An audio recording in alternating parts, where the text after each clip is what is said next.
Student, তোমরা যারা ক্যালকাটা ইউনিভার্সিটির আন্ডারে থার্ড সেমিস্টারের ছাত্রছাত্রী আছো এবং তোমাদের ইতিহাস সাবজেক্টটা মাইনর সাবজেক্ট হিসাবে আছে, তোমাদের জন্য আজকের ক্লাসটা খুবই গুরুত্বপূর্ণ। আজকের ক্লাসে তোমাদের 100% কমনযোগ্য সাজেশন নিয়ে আলোচনা করব। তবে কেবলমাত্র সাজেশন নয়, আজকে তোমাদের মডেল কোয়েশ্চেন পেপার অর্থাৎ মক টেস্টের কোয়েশ্চেন পেপার নিয়েও আলোচনা করব।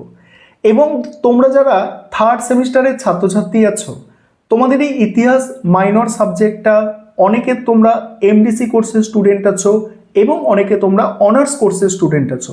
তোমাদের উভয়দেরই সিলেবাস সেম, কিন্তু তোমাদের কোয়েশ্চেন পেপার আলাদা আলাদা হয়ে থাকে, অর্থাৎ আলাদা আলাদা দিনে পরীক্ষা, তাই কোয়েশ্চেন পেপার আলাদা আলাদা হয়ে থাকে এবং সেই অনুযায়ী তোমাদের মক টেস্টের প্রশ্নপত্র সেপারেটভাবে তৈরি করা হয়েছে। অর্থাৎ তোমরা যারা এমডিসি কোর্সের ছাত্রছাত্রী, তোমাদের জন্য মক টেস্টের প্রশ্নপত্র আলাদা, এবং তোমরা যারা অনার্স কোর্সের ছাত্রছাত্রী, তোমাদের জন্য মক টেস্টের প্রশ্নপত্র আলাদা।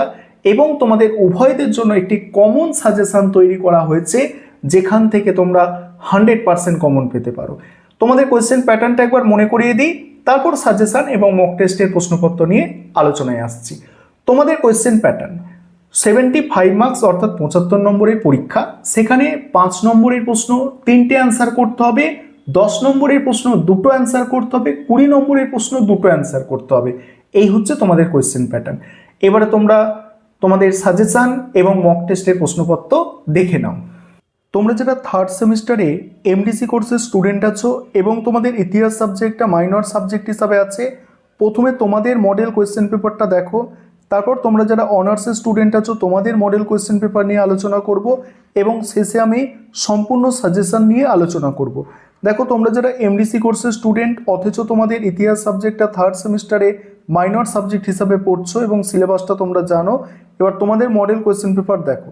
15 নম্বরে প্রথমেই থাকছে কি 5 নম্বরের 3টে প্রশ্ন, অর্থাৎ 3, 5, 15 হচ্ছে। এখানে কি কি প্রশ্ন আমি রেখেছি, যে প্রাচীন ভারতের ইতিহাসে প্রাচীন ভারতের ইতিহাস পুনর্গঠনে মুদ্রার গুরুত্ব। তারপর আছে ভারতের মধ্যপ্রস্তর যুগের প্রধান বৈশিষ্ট্য। নেক্সট আছে প্রাচীন ভারতের ইতিহাসের উপাদান হিসাবে প্রশস্তির গুরুত্ব। ঋগ বৈদিক সমাজে নারীদের স্থান। তারপর বৈদিক যুগের সভা সমিতি সম্পর্কে সংক্ষেপে আলোচনা। আজীবিক ধর্ম সম্পর্কে টিকা। এগুলো 5 মার্কসের দেওয়া হয়েছে। তারপরে তোমাদের বিভাগ খ, বিভাগ খয়ে 10 নম্বরের প্রশ্ন 2টো অ্যান্সার করতে হয়। সেখানে যে প্রশ্নগুলো রাখা হয়েছে দেখো, প্রাচীন ভারতে বৌদ্ধ ও জৈন ধর্মের মৌলিক পার্থক্যগুলি নিরূপণ করো।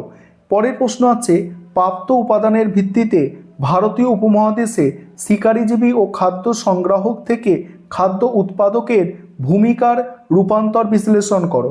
তারপরে 16টি মহাজনপদের নাম ও তাদের বর্তমান অবস্থান উল্লেখ করো। এদের শাসন ব্যবস্থার মূল কাঠামো সংক্ষেপে বর্ণনা করো। তারপরে কি আছে, প্রাচীন ভারতের ইতিহাসে আর্য সমস্যা বলতে কি বোঝায় তা বিশ্লেষণ করো। প্রাচীন ভারতের ইতিহাসে আর্য সমস্যা বলতে কি বোঝায় তা বিশ্লেষণ করো। এবার 20 নম্বরের প্রশ্ন 2টো অ্যান্সার করতে হয় বিভাগ গ থেকে। 20 নম্বরের প্রশ্ন যেগুলো রাখা হয়েছে দেখো, প্রাচীন ভারতের ইতিহাস চর্চায় প্রত্নতাত্ত্বিক ও সাহিত্যিক উপাদানের তুলনামূলক গুরুত্ব আলোচনা করো। তারপরেই আছে হরপ্পা সভ্যতার পতনের কারণ, মগধ সাম্রাজ্যের উত্থানের পেছনে ভৌগোলিক ও অর্থনৈতিক কারণ, ঋগ বৈদিক যুগের অর্থনৈতিক জীবন সংক্ষেপে উল্লেখ করো এবং পরবর্তী বৈদিক যুগে এই অর্থনীতিতে কি কি পরিবর্তন বা উন্নতি ঘটেছিল তা আলোচনা করো। এবারে তোমরা যারা অনার্স কোর্সের স্টুডেন্ট আছো থার্ড সেমিস্টারে এবং তোমাদের ইতিহাস সাবজেক্টটা মাইনর সাবজেক্ট হিসাবে আছে, তোমাদের মক টেস্টের প্রশ্নপত্র বা মডেল কোয়েশ্চেন পেপারটা প্রথমে তোমরা দেখে নাও। দেখো, প্রথমেই 5 নম্বরের প্রশ্ন অ্যান্সার করতে হয় 3টি। সেখানে 5 নম্বরের প্রশ্ন যেগুলো রাখা হয়েছে, প্রথম প্রশ্ন হরপ্পার ধর্ম সম্পর্কে আলোচনা। তারপরেই আছে প্রাচীন ভারতের ইতিহাসের উপাদান হিসেবে প্রশস্তির গুরুত্ব। নেক্সট আছে ভারতের মধ্যপ্রস্তর যুগ বা মাইকোলিথ সংস্কৃতির বৈশিষ্ট্য। নেক্সট আছে ঋগ বৈদিক সমাজে নারীদের স্থান কেমন ছিল।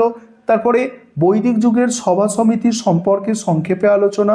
পরের প্রশ্ন আছে গান্ধার শিল্প সম্পর্কে টিকা। এবং বিভাগ খ থেকে আছে হরপ্পা সভ্যতার পতনের বিভাগ খয়ে 10 নম্বরের প্রশ্ন 2টো অ্যান্সার করতে হয়।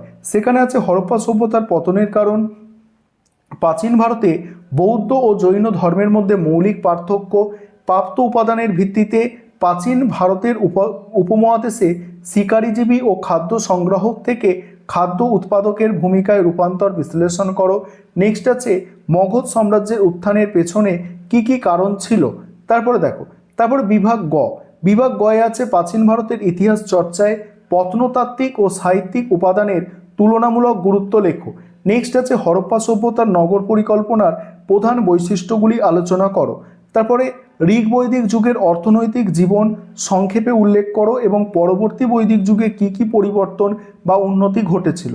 নেক্সট 16টি মহাজনপদের নাম এবং তাদের বর্তমান অবস্থান উল্লেখ করো এবং শাসন ব্যবস্থার মূল কাঠামো সংক্ষেপে বর্ণনা করো। তারপরে তোমরা যারা ইংলিশ ভার্সনের স্টুডেন্ট আছো তোমরা দেখে নাও মক টেস্টের প্রশ্নপত্র। প্রথমে তোমরা এমডিসি কোর্সের যারা আছো তোমরা দেখো, আমি স্ক্রল করে যাচ্ছি। আর আমাদের ইংলিশ ভার্সানেও স্টাডি মেটেরিয়াল পাওয়া যায়, বাংলায় যেমন পাওয়া যায় ইংলিশেও পাওয়া যায়। এটা অনার্সের দেখে নাও, অনার্স কোর্স তোমরা যারা আছো তোমাদের এটা ইংলিশ ভার্সান দেখে নাও। এরপরেই আমি তোমাদের সম্পূর্ণ সাজেশানটা নিয়ে আলোচনা করব। এবারে তোমরা সম্পূর্ণ সাজেশান দেখো। সাজেশানটাও দুটো ভাষায় লেখা আছে, বাংলায় তো আছেই, তার সঙ্গে সঙ্গে ইংলিশেও দেওয়া আছে। দেখো 10 বা 20-র জন্য যেসব প্রশ্ন তোমরা তৈরি করবে। প্রথম প্রশ্ন আছে প্রাচীন ভারতীয় ইতিহাসের উপাদান হিসাবে দেশীয় সাহিত্যের গুরুত্ব আলোচনা করো। এর সঙ্গেই আছে অথবা দিয়ে আসতে পারে প্রাচীন ভারতের ইতিহাস চর্চায় প্রত্নতাত্ত্বিক ও সাহিত্যিক উপাদানের তুলনামূলক গুরুত্ব। পরের প্রশ্ন হরপ্পা সভ্যতার পতনের কারণ। নেক্সট আছে দেখো হরপ্পা সভ্যতার নগর পরিকল্পনার প্রধান বৈশিষ্ট্যগুলি আলোচনা করো। তারপরের প্রশ্ন ঋগ বৈদিক যুগের অর্থনৈতিক জীবন সংক্ষেপে উল্লেখ করো। এর সঙ্গে আছে পরবর্তী বৈদিক যুগে কি কি পরিবর্তন বা উন্নতি ঘটেছিল। নেক্সট প্রাচীন ভারতে বৌদ্ধ ধর্ম ও জৈন ধর্মের মধ্যে মৌলিক পার্থক্যগুলি নিরূপণ করো। কি বললাম? প্রাচীন ভারতে বৌদ্ধ ধর্ম ও জৈন ধর্মের মধ্যে মৌলিক পার্থক্যগুলি নিরূপণ করো। তারপরে প্রাপ্ত উপাদানের ভিত্তিতে ভারতীয় উপমহাদেশে শিকারীজীবী বা খাদ্য সংগ্রাহক থেকে খাদ্য উৎপাদকের ভূমিকার রূপান্তর বিশ্লেষণ করো। তারপরে আছে দেখো 16টি মহাজনপদের নাম এবং তাদের বর্তমান অবস্থান উল্লেখ করো। 16টি মহাজনপদের নাম এবং তাদের বর্তমান অবস্থান বা তার সঙ্গেই আছে মহাজনপদগুলির শাসন ব্যবস্থার মূল কাঠামো। অর্থাৎ প্রশ্নটা ঘুরিয়েও আসতে পারে যে ষোড়শ মহাজনপদ সম্পর্কে টিকা লেখো, এইভাবেও দিতে পারে। তারপরের প্রশ্ন মগধ সাম্রাজ্যের উত্থানের পেছনে কি কি কারণ ছিল। নেক্সট আছে দেখো সঙ্গম সাহিত্য সম্পর্কে আলোচনা করো। দক্ষিণ ভারতের সংস্কৃতির ওপর আদি সঙ্গম সাহিত্যে কি আলোকপাত করে। পরের প্রশ্ন তুমি কি মনে করো যে বর্ণ ও জাতি দুটি পৃথক সত্তা। নেক্সট প্রাচীন ভারতের ইতিহাসের পুনর্নির্মাণে লেখমালার গুরুত্ব। মোটামুটি এই 11 নম্বর প্রশ্ন পর্যন্ত তোমাদের গুরুত্বপূর্ণ প্রশ্ন, এবং যেগুলো দেখবে স্টার সংখ্যা বেশি, এই স্টার দেওয়া আছে, স্টার সংখ্যা বেশি মানে বেশি গুরুত্বপূর্ণ। তারপর খ্রিস্টপূর্ব 6ষ্ঠ শতকে ভারতে প্রতিবাদী ধর্ম আন্দোলনগুলির সাফল্যের কারণ নির্দেশ করো। তারপরে দেখো আর্য সমস্যা বিশ্লেষণ করো, এটাও ভালো করে দেখবে। হিস্ট্রি ইতিহাসের মধ্যে পার্থক্য আর প্রাচীন ভারতীয় ইতিহাসের পুনর্গঠনে প্রত্নতাত্ত্বিক উপাদানের গুরুত্ব কতখানি। এবারে 5 নম্বরের প্রশ্ন। 5 নম্বরের প্রশ্ন, প্রথম প্রশ্ন আছে প্রাচীন ভারতের ইতিহাস পুনর্গঠনে মুদ্রার গুরুত্ব। 5 নম্বরের প্রশ্নের সাজেশন নিয়ে আলোচনা করব। তার আগে একটা বিষয় তোমাদের বলার আছে, তোমাদের জন্য অনলাইন কোচিং ক্লাস চলছে, তবে তোমরা পরের সেমিস্টার থেকে অ্যাডমিশন নিতে পারবে। তাহলে অ্যাডমিশন নেওয়ার জন্য বা আমাদের থেকে স্টাডি মেটেরিয়াল পারচেস করার জন্য স্ক্রিনে একটা নম্বর দেখতে পাচ্ছ, এই নম্বরে তোমরা যোগাযোগ করতে পারো। দেখো বাকি পোর্শন দেখো। অষ্টাঙ্গিক মার্গ বলতে কি বোঝো। হরপ্পা সভ্যতার ধর্ম সম্পর্কে আলোচনা করো। প্রাচীন ভারতের ইতিহাসের উপাদান হিসাবে প্রশস্তি। নেক্সট আছে ভারতের মধ্যপ্রস্তর যুগ বা মাইকোলিথ সংস্কৃতির বৈশিষ্ট্য। পরের প্রশ্ন ঋগ বৈদিক সমাজে নারীদের স্থান, বৈদিক যুগের চতুরাশ্রম প্রথা, আজীবিক ধর্ম, সভা সমিতি, গান্ধার শিল্প, তাম্রপ্রস্তর যুগ সম্পর্কে টিকা, হরপ্পার নগর পরিকল্পনার ওপর টিকা, আর্য সমস্যা, তারপর ষোড়শ মহাজনপদ ও গণরাজ্য। এই হচ্ছে তোমাদের কমপ্লিট সাজেশন।